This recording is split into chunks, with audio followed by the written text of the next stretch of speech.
क्या बात है यार, मजा आ गया। आज करते हैं OnePlus 13R का फुल डिटेल अनबॉक्सिंग और डिटेल में एकदम टेक्नो स्टाइल में। अब आप सोच रहे भाई 7 तारीख को मैं किधर था जब OnePlus 13 की तरह मच्छी मार्केट हो गया था, लगातार सबके नोटिफिकेशन आ रहे थे, तो आप किधर थे? हमने ऑलरेडी OnePlus 13 का चाइनीज वेरिएंट का अनबॉक्सिंग कर दिया था। और देखेंगे ये हमारे पास इसका इंडियन यूनिट है और इसका इंडियन बॉक्स भी यहाँ पर है। तो मैंने सोचा कि भाई क्या ही करते हैं, सीधा इसको क्या करेंगे अपने टेक्नो स्टाइल में फुल रिव्यू, उसके लिए आप इंतज़ार करना। और आज का जो मेन मुद्दा हमारा है वो OnePlus 13R पर है, उस पर आपको सब कुछ बताएंगे। और ये इतना बड़ा बॉक्स मैंने मेरी लाइफ में आज तक नहीं देखा। हाँ, इतना बड़ा बॉक्स मेरे को भेज दिया OnePlus ने। ये रिव्यूअर्स बॉक्स है। और आगे बढ़ते हैं उससे पहले चैनल को सब्सक्राइब करिए, लाइक करिए, शेयर करिए और कमेंट करके अपनी राय ज़रूर बताना। और साथ में देखेंगे पूरा का जो माहौल है यहाँ पर जेल की तरह हो गया। ये रस्सी वस्सी ला के रख दिया मेरे टीम वाले भाई, कौन सा। चलो फटाफट से यहाँ पर अनबॉक्स करते हैं। ये देखेंगे इसके अंदर आपको 2 फ़ोन्स, एक OnePlus 13 का रिटेल इंडियन बॉक्स है, इसको रखते साइड में। ये है OnePlus 13R, इसका बॉक्स देखेंगे आपको कुछ इस तरीके का मिलेगा। फिर उन्होंने OnePlus का Buds Pro 3 भी यहाँ पर दिया है। और साथ में जब इसको हम यहाँ से स्लाइड करते हैं तो काफ़ी सारी चीज़ें यहाँ पर आती है। एक तो OnePlus का एयरवुक, ये 50 वॉट का मैग्नेटिक चार्जर, ये बेसिकली ये वाला है। ये क्या होता है ना, OnePlus के पीछे एक बैक केस आता है, कहाँ गया भाई? हाँ, जो यहाँ पर दिए गए देखेंगे, ये 2 बैक केस है ना, ये पीछे ऐसा लग जाता है ना, और ये इसके पीछे टक करके यहाँ पर चिपक जाता है। फिर इसको लगाकर आप चार्ज करो, और इसमें फ़ैन भी है तो ये इसको कूल भी करता है, फ़ोन को नहीं करता है, वो चार्जर जो है ना वो कूल रहता है। बाकी ये देखेंगे 2 अलग अलग तरीके के यहाँ पर केसेस दिए गए, मैं आपको स्क्रीन पर दिखा रहा हूँ, आप देख लीजिए। और साथ में ये क्या दिया है भाई? अरे कॉफ़ी वॉफ़ी मग है भाई, कौन पीता है कॉफ़ी? अपन चाय वाले भाई, चाय कटिंग वटिंग मारो एकदम, मसाला चाय, ये चाय, इलायची चाय, मतलब कि चाय पड़ा। इसको रखते साइड में और आते सीधा बॉक्स की तरफ।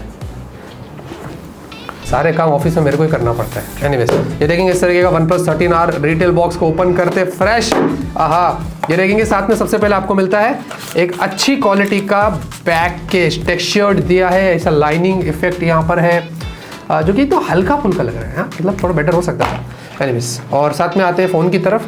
देखिए भाई, मैं ग्रीन लाइन वाला जो है ना वो आपको बता देते हैं। अभी हाल ही में OnePlus ने कुछ अपना लाइफ टाइम वारंटी बोला है कि सारे फ़ोन्स के ऊपर कुछ भी हो जाए, ग्रीन लाइन होगा तो हम लाइफ टाइम वारंटी देते हैं, क्योंकि काफ़ी सारा बैकलैश आया था ना। ये चीज़ एटलीस्ट मुझे अच्छी लगी, कम से कम कोई ब्रांड ने ये चीज़ करा तो कि भाई हम लाइफ टाइम वारंटी देते हैं। अब वो एक्चुअली में जब सर्विस सेंटर में जाते हैं वो एक्सपीरियंस क्या होता है ये हमने टेस्ट नहीं किया है। इस पर एक वीडियो प्लान कर रहे हैं, बहुत टाइम लगेगा उसमें, लेकिन देखेंगे कि उसके बाद OnePlus एक्चुअली में जो लाइफ टाइम वारंटी की बात कर रहा है, पुराने फ़ोन्स हो या नए फ़ोन्स हो, वो कैसे सर्विस सेंटर वाले हमें वेलकम करते हैं, वो बात की बात है। फिलहाल के लिए वो चीज़ मुझे अच्छी लगी। बाकी देखेंगे इस तरीके से आपको फ़ोन की डिज़ाइन मिलती है, बाद में आगे बात करते हैं।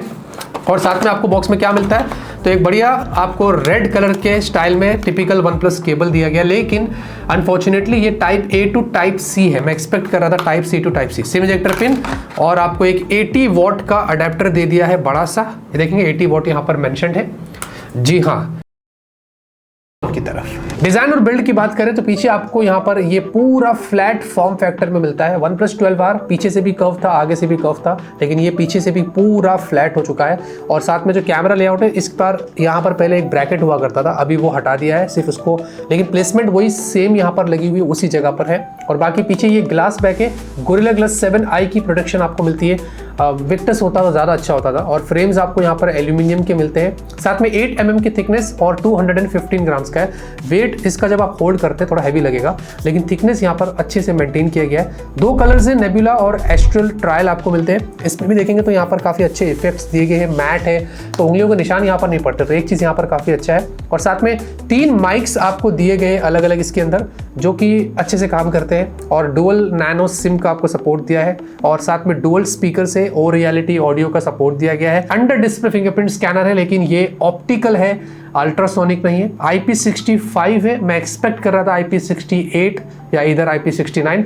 और जो USB पोर्ट है ये भी अनफॉर्चुनेटली USB 2 वाला पोर्ट है, ये 3.2 Gen 1 वाला पोर्ट नहीं है, यानी कि इस मामले में काफ़ी कॉस्ट कटिंग हो रहा है, आप देख सकते हैं। बाकी अलर्ट स्लाइडर एज ऑलवेज आपको मिलता है, और साथ में एक्स एक्सिस लीनियर मोटर दिया गया है। इसके हैप्टिक्स काफ़ी ज़्यादा अच्छे हैं और बहुत बढ़िया तरीके से काम करता है। सारे जगहों पर मैंने जितना भी एक्सपीरियंस किया, हमने टीम में आपस में एक ही बात कर रहे थे कि इसका हैप्टिक्स बहुत कमाल का है, तो वो चीज़ आपको यहाँ पर अच्छी मिलेगी। डिस्प्ले की बात करेंगे, फ्लैट डिस्प्ले है भाई इस बार, बिल्कुल भी आपको हल्का सा भी कर्व नहीं मिलेगा, एकदम फ्लैट माल दिया है आपको।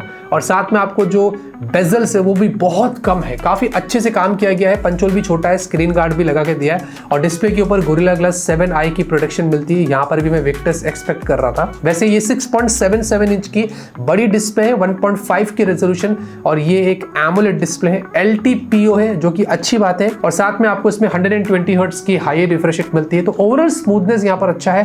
10 बिट वाली डिस्प्ले है, 100% DCI P3 और मैक्स आपको 450 PPI पिक्सल पर इंच भी अच्छा है, काफ़ी अच्छा शार्प डिस्प्ले मैं ऐसे कहूँगा। और जो पीक ब्राइटनेस है वो 4500 निट्स की है और जो हाई ब्राइटनेस मोड है वो बेसिक सबसे इंपॉर्टेंट होता है, वो 1600 निट्स की है। थोड़ा सा बेटर होना चाहिए था, लेकिन स्टिल इंडोर और आउटडोर की विजिबिलिटी यहाँ पर हमने जब भी चेक किया तो बहुत अच्छा था। इस फोन में उस मामले में कोई भी कमी नहीं थी। और ओवरऑल अगर आपको सारे कंटेंट्स व्यू करना है, अगर मैं वीडियो कलर पिक्चर क्वालिटी की सबकी बात करूंगा तो उस मामले में डेफिनेटली डिस्प्ले यहाँ पर आपको काफी अच्छा देखने को मिलता है। परफॉर्मेंस की बात करेंगे, इसमें Qualcomm Snapdragon 8 Gen 3, OnePlus 12R में 8 Gen 2 था, उससे अपग्रेड हुआ है Snapdragon 8 Gen 3 और हमें पता था यही होने वाला है। 4nm पर आपको चिपसेट मिलती है। हमने दो तरीके से Antutu किया, एक बैलेंस मोड में किया तो अराउंड 1.8 मिलियन के स्कोर था और हमने फिर एक हाई परफॉर्मेंस मोड में किया, वो अराउंड 1.91 समथिंग, मतलब दोनों में सिर्फ 50-60 हज़ार का फर्क था। तो हाई परफॉर्मेंस में करके कुछ लॉजिक बनता नहीं है, फोन को भी ओवरऑल हाई परफॉर्मेंस में ज़्यादा यूज़ करके भी मतलब नहीं, अनलेस एंड अनटिल अगर आपको हाई ग्राफिक्स गेम खेल के थोड़ा सा मज़ा लेना है तो अलग बात है, क्योंकि हाई परफॉर्मेंस में फ़ोन ज़्यादा गर्म भी हो जाता है, बैटरी भी थोड़ी जल्दी ड्रेन होती है, तो ये चीज़ आपको समझना है। बाकी इसके अंदर आपको सीरियो velocity vapour chamber cooling system भी दिया है।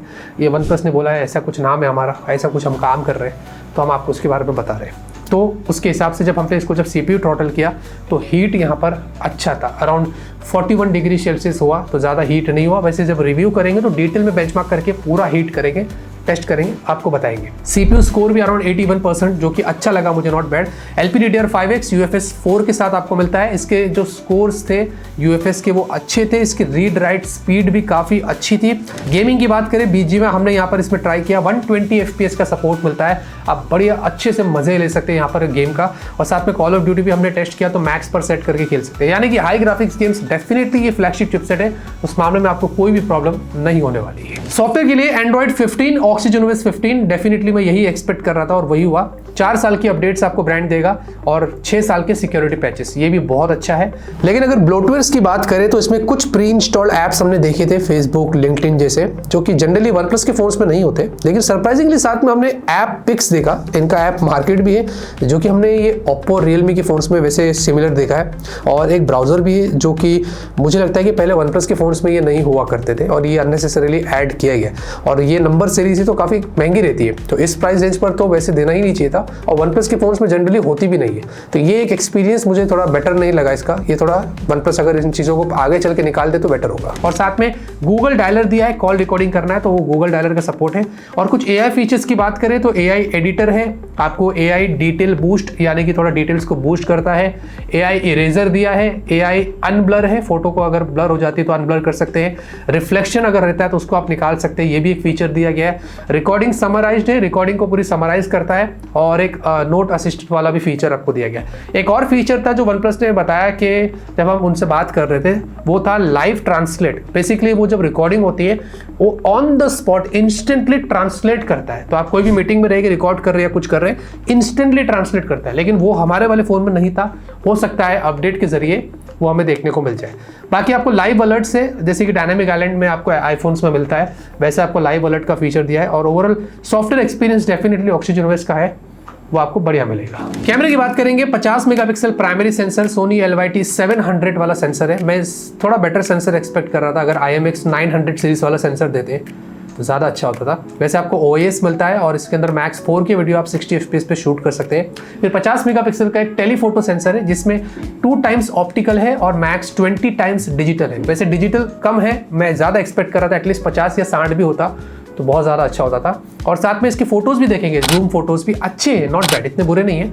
आप अच्छे यहाँ पर जूम फोटोज़ निकाल सकते हो और वीडियो में भी अगर जूम करना है तो उसमें भी 10 टाइम्स जूम दिया है मैक्स, उसका भी थोड़ा फ़ायदा निकाल सकते हैं। और 8 megapixel world famous ultra wide sensor भी यहाँ पर दिया गया है। इसके भी फोटोज़ अगर आप देखेंगे अच्छे, कलर शिफ्टिंग में ज़्यादा कोई प्रॉब्लम नहीं है। और 16 मेगापिक्सल की सेल्फी है, वही टिपिकल सेम अक्सर OnePlus के फ़ोन्स में ज़्यादातर यही रहता है। और इसमें एक बुरी चीज़ ये है कि कोई 4K का सपोर्ट नहीं है, फुल HD और वो भी 30 FPS। तो पता नहीं ये कब अपग्रेड होगा, ये एक बहुत बड़ा प्रॉब्लम रहता है, इतनी फीडबैक हम देते हैं। बट ये चीज़ कभी भी अपग्रेड नहीं होती है, तो ये मुझे ठीक नहीं लगा। अब वैसे स्लो मोशन 720p 480 fps और full HD 240 fps, slow motion की क्वालिटी भी यहाँ पर अच्छी है, अच्छे खासे आप स्लो मोशन वीडियोस निकाल सकते हैं। बाकी पिक्चर क्वालिटी देखेंगे दोस्तों डे में काफ़ी अच्छी है, कलर्स बहुत अच्छे हैं और ये थोड़ा सा अलग से प्रोसेसिंग करता है, ये बहुत अच्छे से काम करता है। और आपको HDR मोड दिया गया है तो उससे भी आप अच्छे से डायनामिक रेंज को और इंप्रूव कर सकते हैं। तो ओवरऑल पिक्चर क्वालिटी मुझे डे की अच्छी लगी है। पोर्ट्रेट शॉट्स भी नॉर्मल, और जूम में भी सिर्फ 2 ही टाइप के जूम्स दिए गए, ज़्यादा जूम नहीं दिया गया 3x 4x जिसका आप अच्छे से फ़ायदा उठा सके, वैसा कुछ सीन है ही नहीं यहाँ पर। तो मुझे लगता है कि कैमरे में ज़्यादा उस मामले में उन्होंने काम नहीं किया है, लेकिन पिक्चर क्वालिटी थोड़ी अच्छी आ जाती है और सेल्फी में अच्छी, ज़्यादा शार्प है, डायनामिक रेंज, एज डिटेक्शन सब कुछ अच्छा है। तो सेल्फी में भी मोस्टली डे में कोई कंप्लेंट्स नहीं थे। और डे के वीडियो भी देखेंगे तो काफ़ी अच्छी है, स्टेबलाइजेशन वगैरह, रियर सेल्फी दोनों सही लगा मुझे, इसमें ज़्यादा कोई प्रॉब्लम दिखी नहीं। लेकिन नाइट में थोड़े फोटोज थोड़े से ऐसा लगता है कि सॉफ्ट लगते हैं, थोड़े डल हो जाते हैं, फ्लैर्स इतने अच्छे से कंट्रोल नहीं किए गए और पोर्ट्रेट शॉट्स भी ठीक लगे। तो कहीं ना कहीं मुझे लगता है कि नाइट के फोटोज और इंप्रूव किए जा सकते हैं और ये अपडेट से फिक्स किया जा सकता है। और नाइट की सेल्फी भी देखेंगे तो अपने हिसाब से अगर आप अच्छी लाइटिंग कंडीशन में जाएंगे तो ही अच्छे फोटोज निकाल सकेंगे, लेकिन डल लाइटिंग में जाएंगे तो थोड़ा फोटो मार खा जाता है। तो डे के तो अच्छे हैं, लेकिन नाइट में मुझे लगता है कि कहीं ना कहीं काम करना चाहिए। 6000 mAh की आपको बैटरी मिलती है, तो ये चीज़ बहुत अच्छी करी। उसके बाद भी जैसे कि मैंने बताया 8 mm की थिकनेस, काफ़ी अच्छे से थिकनेस को मेंटेन किया गया है और 80 वॉट की आपको यहाँ पर चार्जिंग, जैसे कि बताया चार्जर भी बॉक्स में मिलता है। इससे लगभग आप अपने इस फोन को ओरिजिनल चार्जर से बात करें तो 50 से 55 मिनट के अंदर फुल चार्ज कर सकते हैं, which is not bad, which is good, क्योंकि 6000 mAh की आपको बैटरी मिलती है और फुल डे बैकअप इसमें आराम से मिल रहा है। अभी हम लोग सिर्फ टेस्ट कर रहे हैं नॉर्मली, जब फुल रिव्यू करेंगे तो आपको डिटेल में बताएंगे कि तो इसकी बैटरी कितना यहाँ पर बैकअप देती है। नेटवर्क कनेक्टिविटी के लिए 9 5G बैंड्स दिए गए हैं, वाइडबैंड L1 है, कैमरा 2 API है, वाईफाई 7, इसमें 2x2 मीमो भी है, ब्लूटूथ 5.4 है, इसमें थैंकफुली आपको NFC मिलता है और जितने भी जो सेंसर्स है उन सारे सेंसर्स का आपको सपोर्ट दिया गया है। चाहते रहते बात करते हैं प्राइस की और मेरे ओपिनियन की। तो भाई देखिए प्राइस आ गई है, उसके लिए हमने पेशेंट रखा और सोचा उसके साथ ही आपको पूरा वीडियो बनाकर देंगे, तो पूरा फेयर ओपिनियन यहाँ पर हो जाता है जब भी प्राइस पता चलती है। अब ये आपको 2 वेरिएंट्स में मिलता है, 12-256 और 16-512। जो बेस वेरिएंट है वो स्टार्ट होता है 43,000 से और जो हायर वाला है वो आपको 50,000 का मिलता है। ऑफर पर आपको ये दोनों फोन 3-3 हज़ार कम कर रहे हैं, तो जो बेस वेरिएंट है वो 40,000 पर हो जाता है।